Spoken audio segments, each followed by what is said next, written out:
You're listening to Soap Dirt, the latest in television entertainment news.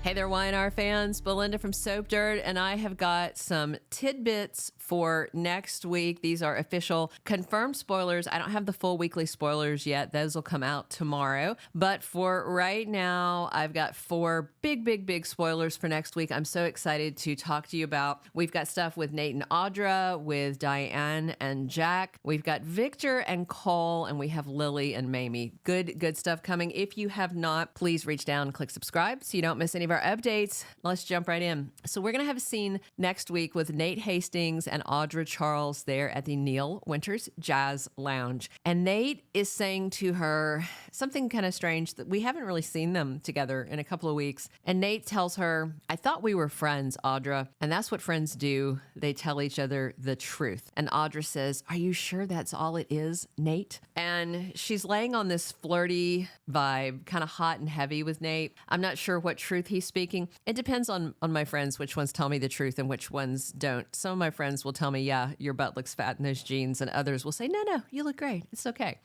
So I don't know if friends are always truth tellers, but what they're talking about, it's got to be about Tucker McCall, right? So maybe Audra is telling Nate that Tucker keeps proposing, has a ring, promises her they're a power pair, they are a forever duo, something like that. They're going to rule the world, and he's promised her he has nothing to do with Ashley anymore, no interest there. Frankly, I actually prefer Nate and Audra as a couple. I do like Tucker, but not so much with Audra. That's just my opinion. We'll see how it goes. It almost sounds from her flirty tone that she hopes Nate's concern is more than just casual, friendly advice, and maybe he's a little jealous. I'm also really hoping that Tucker rolls up on them and gets jealous and acts out in some of his weird, kooky ways. I mean, Trevor St. John really chews the scenery, and I enjoy it. We also are going to have Lily Winters and Mamie Johnson at the Chancellor Winters corporate office. Lily asks Mamie, "What is this meeting about?" And Mamie says, "I'd prefer to wait until everyone's arrived. I promise it's going to be worth it." Lily looks very suspiciously at her. I am just frankly totally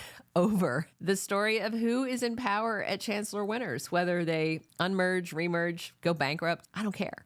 I find power struggle stories without any teeth very boring. Now, if Billy and Lily unite and vanquish everyone, stomping their way up the corporate ladder, that'd be fun. But just this petty, low-key infighting and meetings and lame votes, just no thanks. No thanks for me. And no doubt, Mamie's got another move to try to put their family in power and push Jill Abbott out the door with Billy. Devon is definitely scheming in that direction, suspecting Billy being paranoid, and Billy, of course, says that Devon's ego is in the way, yada, yada, yada. And then, of course, we have Chance kind of playing moderate in the middle. Nate is doing the same thing. Lily is considering Billy's offer, and Billy is conspiring against Devon, and so Devon's not really paranoid. They say it's not paranoia if people really are scheming against you, but at the same time, I do think Billy's right that Devon just won't listen to anybody, and his ego is getting the better of him, so he's not exactly wrong, and maybe if Devon was behaving in a different manner, then Billy wouldn't be on such a crusade. We'll see how it goes. We also have Victor Newman spending time talking to his ex-son-in-law, Cole Howard.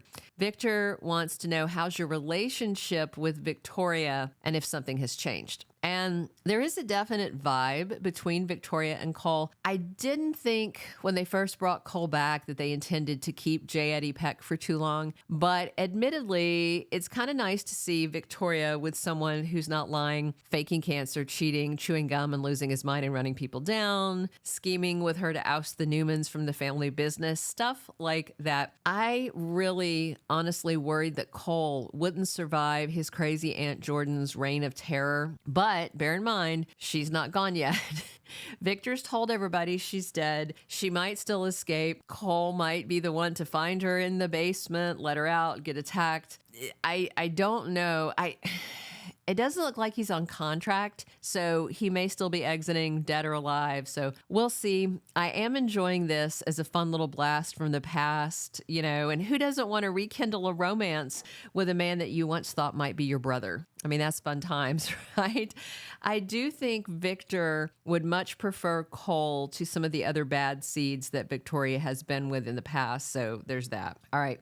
The very last thing I want to talk about is Diane Jenkins raging at Jack Abbott at the mansion. Diane chastises him, saying, "You've thrown away years of sobriety for Nikki Newman." She's just disgusted. And Jack says, "My sobriety is not at risk." And Diane questions him, "How do I know you don't have pills on you right now?" Jack looks absolutely stunned by that, but I'm totally team Diane on that issue. I feel like the whole scene with Jack and Nikki in the room at the GCAC, him calling that dealer for pills was kind of over the top and contrived. I'm not an addict myself, so I can't speak to its accuracy, but as a viewer, I kind of found it nuts that he would just call for pills and just pop them as a gesture to try and change her mind. That seems insane. He could have just called Victor and said, "Look, your wife's drunk. Your wife's always drunk lately. I can't do anything else for her as her sponsor because she's fighting me, lying, sneaking around to get booze. Come pick her up, take her to rehab." And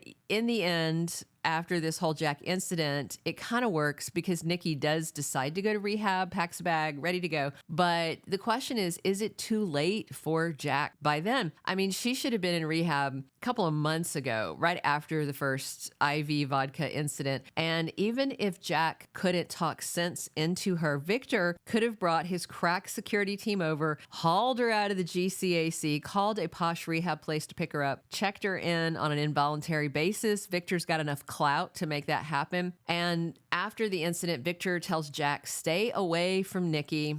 And, that's what he does after Nikki has to call EMTs to revive Jack after the pill and vodka incident. And then Victor shows up at the hotel also. So yeah, Diane is absolutely right to be worried. It's been a bad call from the jump to have Jack as Nikki's sponsor. Anybody can technically be a sponsor. There's not rules set in stone, but AA strongly recommends against a family member as your sponsor. And I'm guessing that applies also to an ex-husband.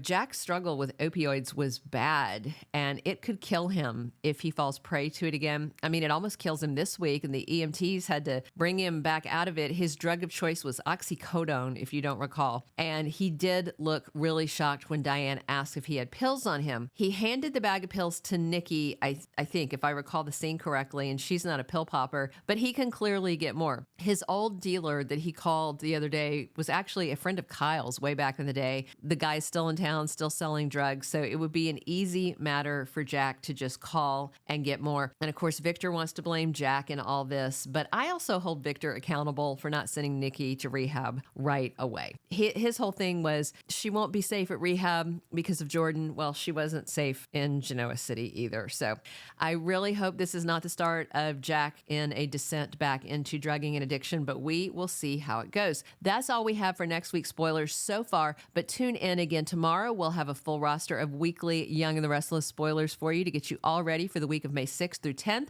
Please subscribe if you haven't. Definitely drop your comment on what you are excited to see and come back soon. As always, it's Belinda from Soap Dirt.